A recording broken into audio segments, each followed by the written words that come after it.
Welcome to the College Investor Audio Show, where we talk about the biggest issues impacting millennial money, from student loan debt to side hustles to building wealth. We will show you how to get out of debt so that you can build real wealth for the future. Maybe you've heard of this, the Private College 529 Plan. Today, we dive in and take a look at it. Let's get started. All right, so CollegeWell is a private college 529 plan. It's actually a prepaid tuition plan for private colleges. Most 529 prepaid tuition plans are offered by the state or for in-state public colleges, but the Private College 529 plan is the only one offered by a network of private colleges. Pretty cool. With the Private College 529 plan, you actually buy tuition certificates that are worth a specific percentage of a year's tuition. The tuition certificates are always worth the same percentage of a year's tuition. The percentage will vary by college based on the tuition rates in the year the tuition certificate was purchased. The redemption value of a tuition certificate is based on the current tuition rate at each participating college. Let's take a look at the guarantees for these. Participating colleges guarantee that they will accept the tuition certificate as payment of tuition and required fees, even if they subsequently leave the plan. Thus, you can actually use the tuition certificates to pay for tuition and required fees at a college or university that was in the plan when you purchased the tuition certificate, even if it's no longer participating, as well as at a college or university that is participating in the plan on the date that the tuition certificate is used to pay for tuition and required fees. Okay, so there are limitations to this, though. Tuition certificates are available only to pay for tuition and required fees. They can't be used to pay for other costs, like housing and meal plans, transportation, books, supplies, and all the stuff. There are time limits, too, on using these certificates.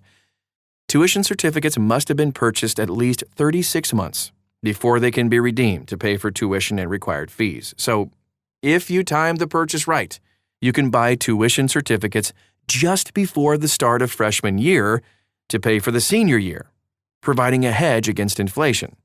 The plan year runs from July 1st to June 30th. Tuition certificates must have been held for at least 12 months before a refund may be requested, with an exception for the death of the beneficiary. Tuition certificates expire 30 years after the issue date, at which point the account holder will receive a refund. Which brings us to that refund. Let's take a look at the amount of a refund. It's the total contributions adjusted for net investment returns, capped at a maximum increase or loss of 2% per year, compounded annually. That's confusing. But according to the disclosure document, the refund amount is not designed to provide a meaningful rate of return. Just so you know. So if a student goes to a non-participating college, for instance, they will receive the refund amount toward tuition and required fees at the non-participating college. Despite claims that there is no direct exposure to stock market volatility, a family that seeks a refund or sends the beneficiary to a non-participating college will be affected by a damped version of stock market gains and losses. Note that State 529 college savings plans can be used to pay for any college, private or public. Investors in State 529 college savings plans receive the full return on investment, which is likely to be higher than the 2% cap on the private College 529 plan. Let's take a look at those contribution limits, too. The maximum contribution limit is the cost of 5 years of full-time tuition and required fees at the most expensive participating college. This is, get this, $332,450 for 2022-2023. Yowza. The contribution limit applies to all tuition certificates for the same beneficiary, even if they have different owners. You can use 5-year gift tax averaging or superfunding to make contributions to the plan.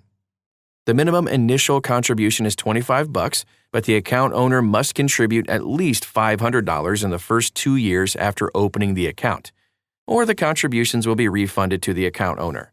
Thus, the minimum contribution is $500, which can be paid in installments as low as $25 over the first 2 years. Contributions may be made manually through automatic transfers from a bank account, through payroll deduction, and through a lump sum contribution. Now let's dive into participating colleges. There are 295 member colleges, just a few well-known ones: Boston University, Case Western Reserve University, Georgetown University, even MIT. Rice University is also on the list, and the University of Chicago and Notre Dame, and even USC. There are more, and you can take a look at the full list at thecollegeinvestor.com if you're so inclined. Let's take a look at flexibility too. You don't have to choose a college at the time the tuition certificates are purchased. State residency is not required for this either. You can change the owner of a tuition certificate to a family member. A successor owner can be specified in case the owner dies. You can change the beneficiary to a member of the family of the old beneficiary. U-Promise rewards can be linked to this plan. Distributions can be made to the college or the account owner, but not the beneficiary. Let's take a look at the impact on college admissions. There's just no guarantee of admission or graduation for a beneficiary of a tuition certificate. Member colleges may not discriminate in favor or against a prospective student because of their status as a beneficiary of a tuition certificate. Impact on financial aid. Okay, tuition certificates are reported as a parent asset on the free application for federal student aid, FAFSA, if the student is a dependent student based on the refund value of the certificates. This may affect eligibility for need-based financial aid. Keep that in mind. Now let's take a look at the tuition inflation rate. So, according to the Tuition Plan Consortium, which runs the private College 529 plan, the median tuition and fees among the participating schools increased by 4.29% per year from 2003 to 2004 to 2022-2023. Note that this is the median and not the average or the highest change in college tuition among the member schools. Your performance may vary. Among all private four-year colleges, based on data from the College Board, the average annual increase in tuition and fees was 3.9% during the same time period. In 2018-2019, before the pandemic, the tuition and fee inflation was 2.8%. This increased to 3.4% in 19 and 20. The time period spans 20 years and may overstate the future tuition inflation rates, since tuition inflation rates have been trending downward. Let's take a look at taxes real quick, and then we'll wrap up for today. There is no state income tax deduction for contributions to the plan. Qualified expenses should be paid in the same tax year as a distribution from the plan to exclude such distributions from federal income tax or the 10% tax penalty. You cannot specify which tuition certificate is redeemed. Rather, the tuition certificates are redeemed on a prorated basis, so even though a more recent tuition certificate may have a different percentage earnings than an older tuition certificate, the tax liability of a refund will be the same. And that is our show for today. Clear as mud on all this thing, I'm sure. But you can take a look a little bit deeper, find out a little bit more about this very intriguing plan at thecollegeinvestor.com. Also, follow us all over social media. Just search for The College Investor and you'll find us. Thanks again for stopping by today, and we'll talk to you again real soon.